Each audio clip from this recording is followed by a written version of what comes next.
Hello and welcome to Regulatory Wrap.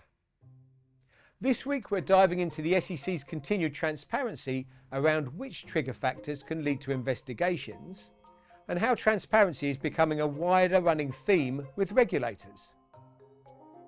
During the SEC Speaks 2024 event, Sanjay Wadhwa, the SEC's Deputy Director from the Division of Enforcement, explained which factors are considered when determining if the regulator will pursue a firm for record-keeping violations, including off-channel comms, and the size of any eventual fines.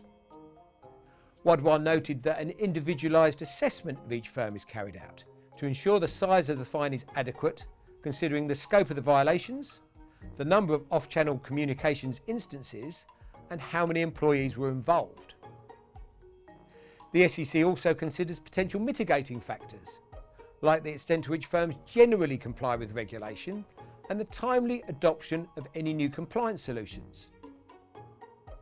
He also emphasised that self-reporting and cooperation goes a long way, as the regulator respects a firm taking on accountability. Wadhwa also made it clear that the nature of prior enforcement actions against repeat offenders would be considered, as well as whether firms promptly remediated their non-compliance. This transparency from the SEC comes on the heels of a recent push towards greater clarity from another regulator.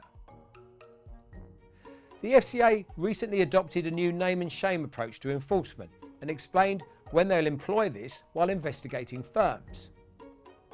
Using a similar case-by-case approach, both regulators are clearly looking to increase accountability and ultimately amplify the deterrent impact of their work. With regulators increasing transparency, the question is, are firms paying enough attention? Within the last few weeks, we've seen yet another six-figure fine imposed by the SEC for record-keeping and off-channel comms lapses. And with the industry still yet to get the message on off-channel messaging, regulators will continue to pursue firms for it, as they've made abundantly clear. Are you confident your record-keeping measurements will keep you out of the regulator's bad books? Join us next time for another Regulatory Wrap.